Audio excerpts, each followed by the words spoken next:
세상 가장 아름다운 순종의 눈물,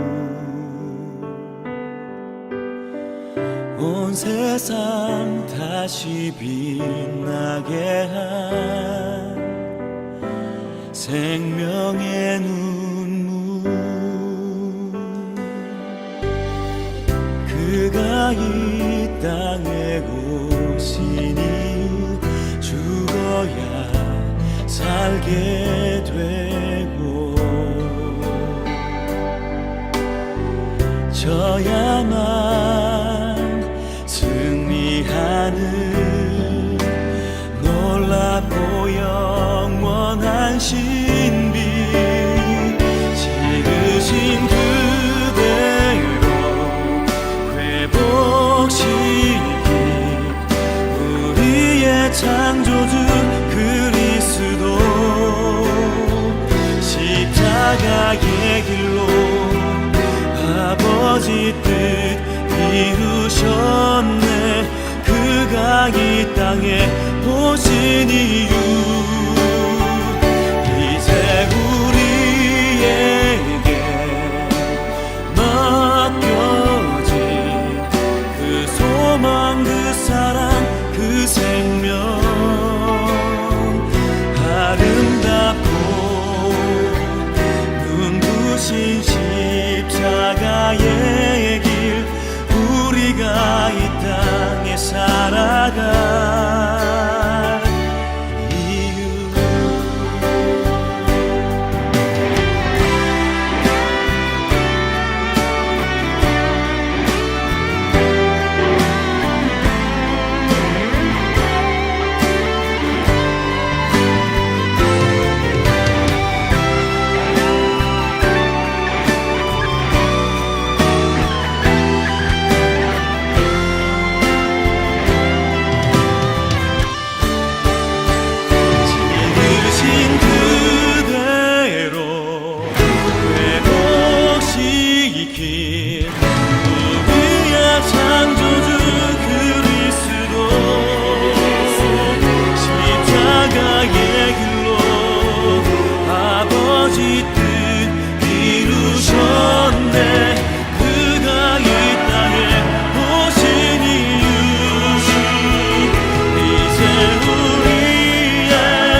오늘 함께 묵상할 말씀은 누가복음 20장 41절로 47절 말씀입니다. 41절, 예수께서 그들에게 이르시되 사람들이 어찌하여 그리스도를 다윗의 자손이라 하느냐. 시편에 다윗이 친히 말하였으되 주께서 내 주께 아뢰시되 내가 내 원수를 내 발등상으로 삼을 때까지 내 우편에 앉았으라 하셨도다 하였느니라. 그런즉 다윗이 그리스도를 주라 칭하였으니 어찌 그의 자손이 되겠느냐 하시니라. 모든 백성이 들을 때 예수께서 그 제자들에게 이르시되 긴 옷을 입고 다니는 것을 원하며 시장에서 문안 받는 것과 회당의 높은 자리와 잔치의 윗자리를 좋아하는 서기관들을 삼가라. 그들은 과부의 가산을 삼키며 외식으로 길게 기도하니 그들이 더 엄중한 심판을 받으리라 하시니라. 아멘. 오늘 말씀의 제목은 더 엄중한 심판입니다. 그리스도인들은 교회에서 높은 자리, 윗자리에서 봉사하는 사람들을 부러워합니다. 교회 공동체에서 높은 자리, 윗자리에서 봉사하는 사람들은 매우 귀한 사람들일 것입니다. 세상에서의 그 어떤 높은 자리보다 하나님의 교회에서 섬기고 봉사하는 자리는 더 귀한 자리일 것입니다. 그래서 교회 공동체에서 높은 섬김의 자리에서 봉사하는 것을 매우 영광스럽게 생각하고 영광스러운 직분이라고 생각을 하고 있습니다. 세상의 그 어떤 높은 사람도 교회 공동체에서 직분을 받으려면 평신도에서부터 시작하여 직분을 밟아가게 됩니다. 물론 교회에서 높은 직분이 구원의 서열이나 차등을 의미하지는 않습니다. 어떤 면에서는 교회에서의 높은 직분은 더 많은 헌신과 더 많은 섬김을 전제하기 때문입니다. 오늘 본문의 배경은 앞에서 부활 논쟁의 말미에 예수님께서 바리새인과 서기관들 그리고 모든 백성과 제자들에게 하신 말씀입니다. 부활 논쟁이란 부활이 없다고 주장하는 어떤 사두개인들이 예수님께 이렇게 질문을 했습니다.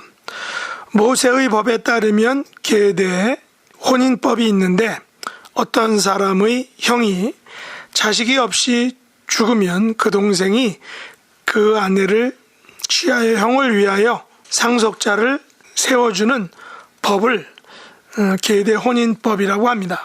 그러나 칠형제가 있었는데 형을 위하여 상속자를 세워주려고 형수를 아내로 취하였는데 칠형제 모두가 상속자를 세우지 못하고 죽고 결국 그 아내도 죽었다라고 하면 부활 때 그 아내는 과연 칠형제 중에 누구의 아내가 되겠느냐라고 이렇게 물었던 것입니다. 그러자 예수님께서 답하시기를 이 세상의 자녀들은 장가도 가고 시집도 가지만 저 세상과 및 죽은 자 가운데서 부활함을 얻은 자들은 장가가고 시집가는 일이 없으며 그들은 다시 죽을 수도 없다라고 이렇게 말씀하시면서 하나님은 죽은 자의 하나님이 아니요 살아있는 자의 하나님이다 라고 이렇게 말씀하셨습니다. 하나님에게는 모든 사람이 살았느니라 라고 말씀하신 것입니다. 예수님의 답변을 들은 서기관 중 어떤 이들은 예수님의 말씀에 격하게 동의를 했습니다. 왜냐하면 이들 서기관들은 바리새인들로서 부활을 믿는 자들이기 때문입니다. 그러나 사두개인들은 부활을 믿지 않기 때문에 예수님의 가르침에 동의할 수 없었지만 거기에 무리가 듣고 그 가르침에 모두 놀라서 사두개인들은 아무 말도 못하였습니다. 다시 말해서 사두개인들은 부활 논쟁으로 예수님을 공격했다가 예수님에게 대패를 당한 것입니다. 마태복음에 의하면 예수님께서 부활 논쟁으로 사두개인들의 교만한 콧대를 납작하게 만드셨다는 말을 듣고 바리새인 중 한 율법사가 예수님을 시험하기 위하여 율법 중에서 어느 계명이 크냐라고 예수님께 물었습니다. 그러자 예수님께서는 내 마음을 다하고 목숨을 다하고 뜻을 다하여 주 너희 하나님을 사랑하라, 내 이웃을 내 자신과 같이 사랑하라 라는 그 두 계명, 온 율법과 선지자의 강령에 대해서 그 율법사에게 말씀하셨습니다. 이번에는 바리새인들이 모여 있는 것을 보시고 예수님께서 그들에게 오늘 본문 41절로 44절에서 이렇게 물으셨습니다. 누가복음에는 질문을 받은 사람들이 누구인지에 대해서 나오지는 않지만 마태복음에는 그 오늘 본문의 질문을 받은 사람이 바로 바리새인들이라고 나오고 있습니다. 41절로 44절에서 예수님이 바리새인들에게 이렇게 질문했습니다. 사람들이 어찌하여 그리스도를 다윗의 자손이라 하느냐? 시편에 다윗이 친히 말하였으되 주께서 내 주께 이르시되 내가 내 원수를 내 발등상으로 삼을 때까지 내 우편에 앉았으라 하셨도다 하였느니라. 그런즉 다윗이 그리스도를 주라 칭하였으니 어찌 그의 자손이 되겠느냐라고 바리새인들에게 이야기하신 것입니다. 이 말이 무슨 의미일까요? 마태복음에 의하면 예수님께서 바리새인들에게 그리스도에 대해서 어떻게 생각하느냐 물으시니 그들이 다윗의 자손이다 라고 대답했습니다. 그러자 예수님께서 그러면 다윗이 그리스도를 주라고 칭하였는데 어떻게 그리스도가 다윗의 자손이 되겠느냐라고 이렇게 다시 물으신 것입니다. 다윗은 시편 110편 1절에서 하나님께 이렇게 기도를 하였습니다. 여호와여 내 주에게 말씀하시기를 내가 내 원수들로 내 발등상이 되게 하기까지 너는 내 오른편에 앉아있으라 하셨도다 라고 다윗이 하나님께 기도했던 것입니다. 다시 말해서 다윗이 그리스도를 주라고 호칭했다는 것입니다. 그렇다면 그리스도가 다윗보다 더 존귀하신 분이다라는 것을 지금 예수님이 그 바리새인들에게 이야기하신 것입니다.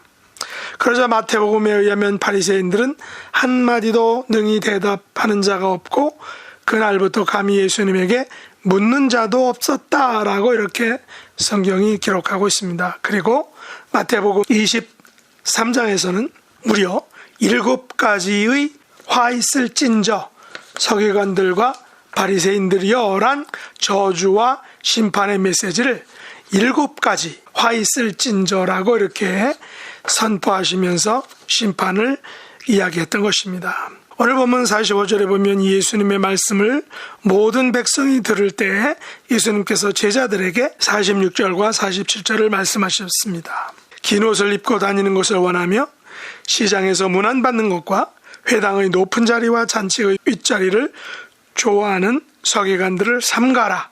그들은 과부의 가산을 삼키며 외식으로 길게 기도하니 그들이 더 엄중한 심판을 받으리라 하시니라 라고 예수님이 제자들에게 이렇게 말씀하셨던 것입니다. 무슨 말일까요? 서기관들을 삼가라 라는 명령입니다. 왜 이들 서기관들을 삼가라 조심하라고 말씀하셨을까요? 이들은 긴 옷을 입고 다니는 것을 원하고 시장에서 문안받는 것과 회당의 높은 자리와 잔치의 윗자리를 좋아하기 때문이다 라는 것입니다.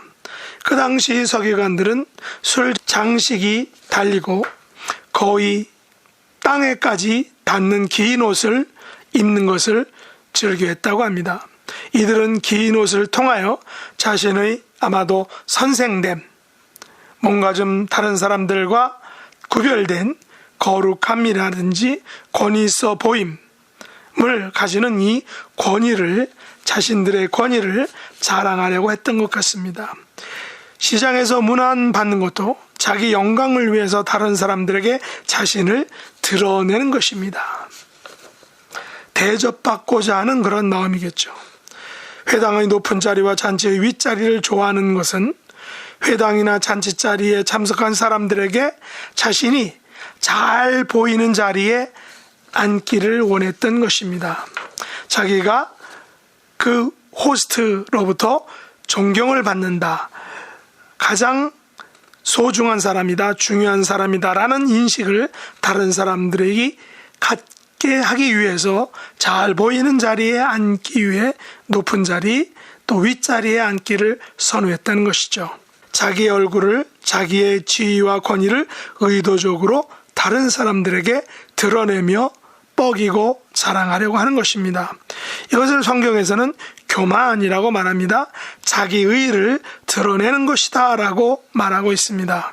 게다가 이들은 과부의 가산을 삼키며 외식으로 길게 기도한다 라고 이렇게 말합니다. 그 당시 서기관들은 정기적으로 금요를 받지 않았다라고 합니다. 그래서 후원자의 호의에 의해서 후원자들의 호의를 의지해서 생활했다는 것이죠. 그런 호의를 베푸는 제도가 용납될 수 있었고 과부들은 특히 그런 의미에서 착취를 당할 가능성이 컸다라는 것입니다. 구체적으로 이야기된 건 아니지만 그 당시 서기관들은 이기적인 이득을 얻기 위해서 연약한 사람, 또 없는 사람, 주변의 보호자가 튼튼하지 않은 사람들에게 사기와 계략을 사용해서 방어 수단이 없는 연약한 사람들, 취약한 사람들을 착취했다라는 것입니다. 요즘 넷플릭스 다큐에서 나는 신이다라는 프로그램이 센세이션을 불러일으키고 있습니다. 그 내용은 JMS 단체의 정명석 교주가 자기를 추종하는 사람들을 착취하는 것을 폭로하고 있습니다. 물론 다른 2명의 다른 교주들도 추가적으로 언급하고 있습니다. 제가 사당동 종신대학 신입생이었던 1985년부터 학교에서 버스로 20분 거리의 노량진 학원가, 그리고 그 외에 옆에 있는 숭실대, 또 서울대, 또 여러 가지 그 주변의 대학들, 대학 캠퍼스를 중심으로 한창 애천 선교회란 이름으로 대학생들이 또 학원의 재수생들이 선교 활동이, 포교 활동이 활성화되었던 것을 기억합니다. 전에 말씀드렸듯이 나와 함께 종신대에 입학했던 저보다는 나이가 많은 형님 동기분이 바로 1년 정도 같이 신학대학을 다니다가 애천선교회 정명석 그 애천선교회에 빠져서 1년 후인가 2년째인가 어쨌든 학교를 그만둔 것을 알고 있습니다. 그 뒤 어떻게 되었는지 소식은 모르지만 그때부터 오늘날까지 그 JMS 단체가 사회의 독버섯처럼 악한 영향력을 발하고 있었던 것입니다. 물론 예수님 당시 서기관들은 JMS 정도는 아닐지 모르지만 예수님의 시각에 의하면 서기관들이 마치 오늘날 사이비 종교나 교주같이 하나님께서 뜻하신 방향이 아닌 자기의 욕심을 따라 종교적인 형식주의, 종교의 탈을 쓴 이상한 그런 교의에 빠진 것을 책망하고 있습니다. 분명한 사실은 우리가 소망을 가져야 할 이유는 오늘 본문 47절 마지막 말씀처럼 그들이 더 엄중한 심판을 받으리라 라는 예수님의 이 말씀에 저희가 위로를 받고 도전을 받고 소망을 갖게 되는 것입니다. 예수님께서는 이들에게, 그 서기관들에게 혹은 JMS와 같은 그런 사이비 교주들에게 더 엄중한 심판, 그들이 행한 대로 받는 심판이 분명히 철저히 준비되어 있다라는 사실입니다.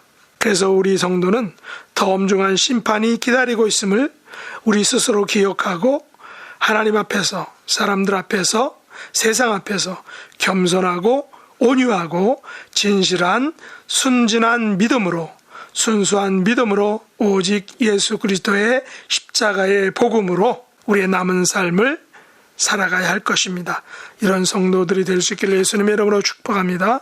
기도하겠습니다. 하나님 아버지, 예수님께서는 하나님의 자녀답지 못한 서기관들과 바리새인들을 책망하셨습니다. 그들에게 더 엄중한 심판이 있음을 분명하게 선포하셨습니다.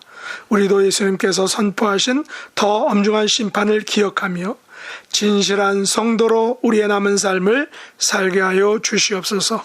예수님께서 보여준 십자가를 지시기까지 겸손하신 그 본을 쫓아 살게 하여 주옵소서. 예수님의 이름으로 간절히 기도드리옵나이다. 아멘.